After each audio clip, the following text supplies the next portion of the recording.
अस्सलाम वालेकुम दोस्तों। क्वेश्चन नंबर 5 हमें सोल्व करना है एक्सरसाइज 7.1 जो कि फंडामेंटल ऑफ ज्योमेट्री से लिया गया है। इस पूरे क्वेश्चन को सोल्व करना है हमें for x y and z in each case. यहाँ पर इस क्वेश्चन नंबर 5 के 4 पार्ट्स हैं, पार्ट 1, 2, 3, 4। हर एक को हम अलग अलग से करेंगे। यहाँ पर फर्स्ट में कह रहा है कि आप find the value of x. यहाँ पर जो अननोन है वो एक्स है। अब क्वेश्चन को देखें, यहाँ पर ये एंगल गिवन है 105 105 के, और यहाँ पर ये चीज़ गिवन है हमें 10x-5 के।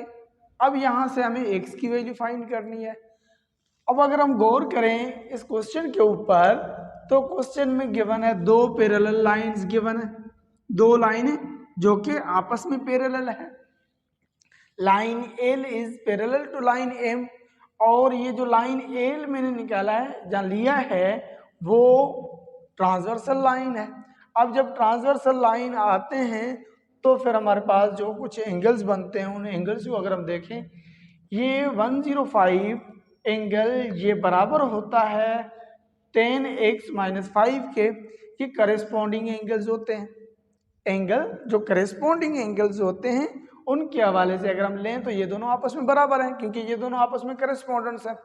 अगर आप लोगों को करेस्पॉन्डेंस एंगल्स बात समझ में नहीं आ रही तो वर्टिकली अपोजिट एंगल के साथ आप देखें ज़रा, ये अगर 105 है तो इसका वर्टिकली अपोजिट एंगल तो ये होगा, ये वर्टिकली अपोजिट एंगल हो जाएगा और ये भी 105 हो जाएगा। अगर ये वर्टिकली अपोजिट एंगल है, अब ये एंगल भी 105 हो गया। अब अगर आप इंटीरियर अल्टरनेट देखें, इंटीरियर अल्टरनेट, इसका इंटीरियर अल्टरनेट ये है और इसका अल्टरनेट ये है, ठीक है। अब इससे भी हमें ये पता चल रहा है कि 10x-5 बराबर है 105 के। अब इसको अगर हम बराबर करके सोल्व करें, 10x-5 जो कि बराबर है 105 के, डिग्री है, अब बलन डिग्री ले लें। अब यहाँ से हमें पता चल रहा है कि जो माइनस के 5 हैं वो इक्वलिटी के इस साइड आ जाएं तो माइनस वाली वैल्यू प्लस में हो जाती है। अगर यहाँ पर प्लस की वैल्यू होती तो बराबर की इस साइड जैसे ही आती तो वो प्लस की हो जाती, माइनस की हो जाती। और अगर जो नंबर यहाँ पर मल्टीप्लाई कर रहा होता है यहाँ पर डिवाइड कर रहा होता है, सेम तरीके से। अब देखें 10x, ये यहाँ पर 5 जो है वो माइनस का है, इस साइड आएगा तो प्लस का हो जाएगा। अब यहाँ पर 105 प्लस हो रहे हैं 5, तो ये बनेंगे हमारे पास 110 बन जाएंगे। अब यहाँ पर x के साथ 10 मल्टीप्लाई में है, अगर कोई नंबर x के साथ मल्टीप्लाई में है तो इक्वलिटी के इस साइड जैसे आएगी तो वो डिवाइड करेगी। अब यहाँ पर 10 यहाँ पर मल्टीप्लाई कर रहा है तो इधर आके क्या करेगी, डिवाइड करेगी। अब यहाँ पर हमने x ही लिखा है, 110 डिवाइडेड बाई 10। अब अगर हम 10 का टेबल 110 के ऊपर लगाएं तो 11 टाइम जाएगा। यहाँ इसको सिंपल से सोल्व करने का ये तरीका है, 0 और 0 आपस में चले गए।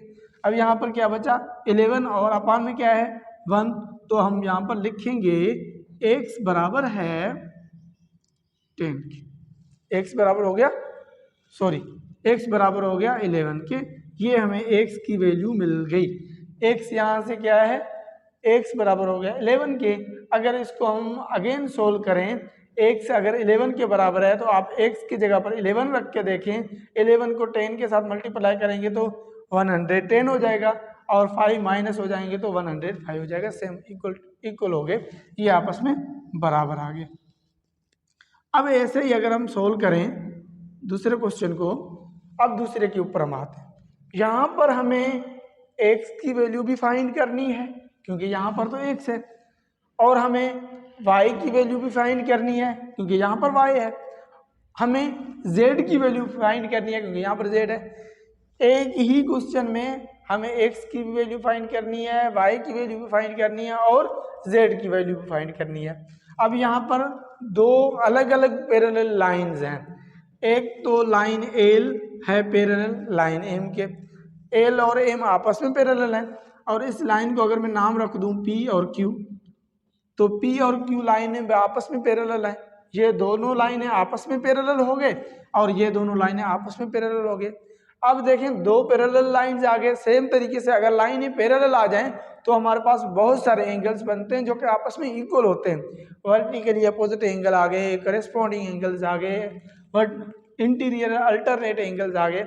अब देखते हैं, अब देखें यहाँ पर ये जो एंगल मुझे गिवन है वो 55 एंगल गिवन है। और अगर इस लाइन एम को देखें, एम के साथ ये जो क्यू लाइन है वो तो इंटरसेक्ट कर रही है, और अगर एम लाइन कंप्लीटली हम देखें तो कंप्लीटली लाइन की जो मेजरमेंट होती है तो वो तो 180 के बराबर है। अगर ये 180 के बराबर है, कंप्लीटली 180 के बराबर है, और यहाँ पर 55 गिवन है, अगर आप 180 में से माइनस कर दें 55 को, जो रिमेनिंग एंगल होगा वो यहाँ पर आ जाएगा, और रिमेनिंग यहाँ पर हमारे पास आएगा 5, 3, 1, हाँ 1 आ जाएगा, 135। यहाँ पर ये हमें एंगल मिल गया 135। ये 135 के बराबर है। 180 में से 45 गए तो 30, यस। अब ये 135 का एंगल है। अगर हम देखें वर्टिकली अपोजिट एंगल तो 55 एंगल का वर्टिकली अपोजिट होगा ये वाला, ये भी हमारे पास 55 एंगल बन जाएगा। अगर हम इस एंगल को देखें, ये आपस में वर्टिकली अपोजिट एंगल है, ये भी आपस में बराबर होंगे। अच्छा, अब हम x को फाइंड करने जा रहे हैं। फाइनली हम x को फाइंड करने जा रहे हैं। अब देखें ये जो लाइन एम है उसके ऊपर ये दो लाइनें आ रही हैं जो कि आपस में पैरेलल हैं। P और Q आपस में पैरेलल हैं। और अगर इस चीज को देखें 10x + 5 और यहाँ पर 45, ये करेस्पॉन्डिंग एंगल्स है, करेस्पॉन्डिंग एंगल्स हैं। अगर आप इस चीज को इस तरीके से मूव करके देखेंगे तो अगर एक पैरेलल लाइन, दो पैरेलल लाइनें आ जाएं और उनको एक ट्रांसवर्सल काटे तो उसके जो सेम साइड पर आ जाते हैं तो वो करेस्पॉन्डिंग एंगल्स हैं। ये एंगल और 45 ये आपस में करेस्पॉन्डिंग हो गए। अगर करेस्पॉन्डिंग हो गए ये तो आपस में बराबर हो गए। बराबर हो गया तो हम फाइंड करते हैं कि कैसे फाइंड करना। अब 10x + 5 बराबर है 45 के। अब यहाँ पर प्लस क्या 5 है, इधर आएगा तो ये माइनस क्या हो जाएगा, 10x बराबर है -5 के। और 55 में से 5 गए तो ये तो 50 बचेगा। 10x बराबर है 50 के। अब यहाँ पर 10 मल्टीप्लाई कर रहा है तो इधर क्या करेगा, डिवाइड करेगा। अगर हम डिवाइड करें 50 डिवाइडेड बाय 10, 0 0 आपस में गए, x की वैल्यू हमें मिल गई 5, x हमें मिल गया। अब हम फाइंड करते हैं y को, फिर उसके ऊपर हम बात करेंगे z की। अब अगर ये हमारे पास क्या है 55 है तो सेम तरीके से हमें फाइंड करना है y की वैल्यू को। हम देखते हैं कि हमें y क्या मिलेगा। अगर ये दोनों लाइनें पैरेलल हैं, L और M आपस में पैरेलल हैं, और ये जो लाइन है, ये जो लाइन P है वो तो ट्रांसवर्सल हो गया, L और M का ट्रांसवर्सल है। और यहाँ पर जो हमें एंगल मिला वो x की वैल्यू हमें मिली, क्या मिली है, x की वैल्यू हमें मिली है 5। और इस कंप्लीटली को अगर हम देखें तो 5 50 55 हो जाएगा। ये भी 55 के बराबर है, ये भी 55 के बराबर है। अगर हम देखें तो ये जो एंगल है वो इसके करेस्पॉन्डेंट एंगल है, और अगर इसके करेस्पॉन्डेंट एंगल है तो ये तो आपस में बराबर हो जाएंगे। अगर ऐसे बात समझ में नहीं आ रही तो इस तरीके से देखें, ये एंगल 55 है और इसका अल्टरनेट एंगल होगा ये अल्टरनेट एंगल्स हैं तो ये भी होगा 55। अगर ये 55 है तो ये देखें ये सेम साइड पर आ रहे हैं, सेम साइड पर आ रहे हैं तो ये भी आपस में इक्वल है। तो अगर हम इसको इस तरीके से सोल्व करें के y 5y is equal to 45। Y यहाँ पर 5 यहाँ पर मल्टीप्लाई कर रहा है तो यहाँ पर क्या करेगा, डिवाइड करेगा, तो y 5 डिवाइडेड बाय 5, यहाँ पर हाउ मच टाइम, 11 टाइम, तो y की वैल्यू हमें मिल गई 11। अब रिमेनिंग है हमारा z, तो z किस चीज़ के बराबर होगा। अब आप देखें, अगर ये 45 के बराबर है तो ये एंगल आ गया 135 के बराबर। ये अगर 135 के बराबर है तो इसका वर्टिकली अपोजिट एंगल 135 के बराबर होगा। और अगर आप अल्टरनेट इंटीरियर को नहीं देख रहे तो आप करेस्पॉन्डिंग भी देख लें, ये इसके करेस्पॉन्डिंग है। अगर ये इसके करेस्पॉन्डिंग है तो ये तो आपस में बराबर हो गए। अगर बराबर हो गए तो ये वर्टिकली अपोजिट है, वर्टिकली अपोजिट हैं तो z minus 5 is equal to 135। यहाँ पर 5 माइनस क्या है, इधर आएगा तो प्लस क्या हो जाएगा, तो z बराबर हो जाएगा 135 प्लस के 5, यहाँ पर z इज इक्वल टू वाट 134, यहाँ पर 140 के बराबर हो जाएगा। चलो यहाँ से हमें z की वैल्यू भी मिल गई, हमने x भी फाइंड कर लिया यहाँ से, y भी फाइंड कर लिया यहाँ से, और z की वैल्यू भी हमने फाइंड की है। अब हम बात आ रही है क्वेश्चन नंबर 3 के ऊपर। तो यहाँ पर देखें इस चीज को हम कैसे सोल्व करना है।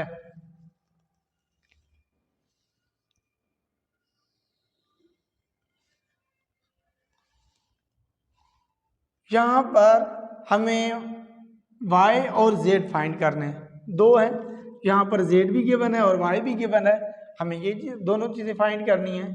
तो अगर हम यहाँ पर देखें, ये एंगल 120 के बराबर है और यहाँ पर ये y माइनस 35 माइनस 15, ये आपस में करेस्पॉन्डिंग एंगल्स हैं क्योंकि ये एक ही लाइन पर आ रहे हैं, ये इंटीरियर है और एक्सटीरियर है, आपस में ये करेस्पॉन्डिंग हो गए। अगर ये आपस में करेस्पॉन्डिंग एंगल्स हैं, अगर मैं यहाँ से y की वैल्यू फाइंड करना चाहूँ, सॉल्यूशन y माइनस 15 बराबर है 120 के। अब यहाँ पर 15 माइनस के हैं, इधर आएंगे तो प्लस के हो जाएंगे, तो y बराबर है 120 माइनस इंटू प्लस प्लस 15। 125 को 120 के साथ हम ऐड करें 15 को तो ये रिजल्ट हमें मिलेगा 135, ये y हमें मिल गया। अब हम बात करनी है z की। z भी सिंपल तरीके से एक ही लाइन पर आ रहे हैं तो ये भी आपस में तो करेस्पॉन्डिंग एंगल्स हैं। ये देखिए ये आपस में क्या हो गए, करेस्पॉन्डिंग एंगल्स हो गए क्योंकि ये वर्टिकली अपोजिट है, ये वर्टिकली अपोजिट है और ये आपस में करेस्पॉन्डिंग एंगल्स हैं। अगर करेस्पॉन्डिंग एंगल्स हैं तो बराबर हो जाएंगे। अगर हम यहाँ से z की वैल्यू लें तो z प्लस 15 बराबर है 120 के, यहाँ पर 120 आ गया। ये प्लस क्या है, इस साइड आएगा तो माइनस क्या बन जाएगा, 120 माइनस 15। अगर हम z की वैल्यू यहाँ से निकालें तो 105 आ जाएगा। ये z की वैल्यू हमें मिल गई यहाँ से। अब देखें क्वेश्चन 3 में इसके 5 के जब 3 पार्ट था उसमें z और y थे, दोनों हमने फाइंड कर लिए। अब यहाँ पर यह क्वेश्चन नंबर 4 है, ये बिल्कुल भी आसान है और सिंपल है। अब देखें ये जो साइडें हैं आपस में पैरेलल हैं और ये जो साइडें हैं आपस में पैरेलल हैं। अगर हम नाम रख दें A B C D, AB line is parallel to CD line, AD line is parallel to BC line। अब हमें पता है कि ये अगर 100 के बराबर है तो ये इसका अपोजिट है और जो अपोजिट वाले एंगल्स होते हैं वो तो आपस में इक्वल होते हैं।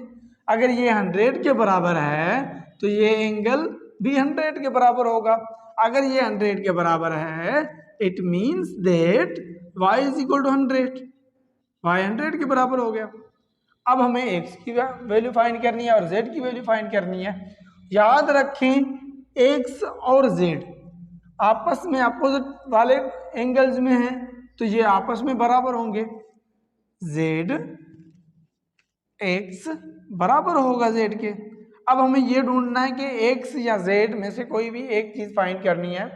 याद रखें CD जो लाइन है वो एक ही लाइन पर दो एंगल आ रहा है, एक ही लाइन पर दो एंगल आ रहे हैं। अगर एक ही लाइन पर स्ट्रेट लाइन पर जो भी एंगल्स बन रहे हैं उनका सम तो 180 के बराबर है। क्यों? क्योंकि ये कंप्लीटली स्ट्रेट लाइन देखें, यहां से लेके यहां तक कंप्लीटली एंगल देखें, वो तो 180 के बराबर आता है, 180। अब यहाँ पर ये एंगल जो इस लाइन पर है ये वाला एंगल बराबर है 100 के, और इस कोने पे जो एंगल है वो तो x है। अब 180 में से अगर हम 100 माइनस करें, 180 माइनस 100, तो रिजल्ट हमें मिलेगा 80। इससे ये पता चल रहा है जो हमारा x है वो तो 80 के बराबर होगा। अगर x 80 है तो z किस चीज के बराबर होगा? वो भी 80 के बराबर होगा। तो हमारे पास x भी 80 के बराबर है, एज वेल एज x भी z भी 80 के बराबर है। इसके साथ ये क्वेश्चन कंप्लीट हो जाता है। अब यहाँ पर जो क्वेश्चन नंबर 5 था उसके सारे पार्ट्स हमने अलग अलग से कर लिए हैं। आई होप आप लोगों को ये बातें समझ में आएगी होंगी। ये आप अपने पास लिख के रख लें। अल्लाह।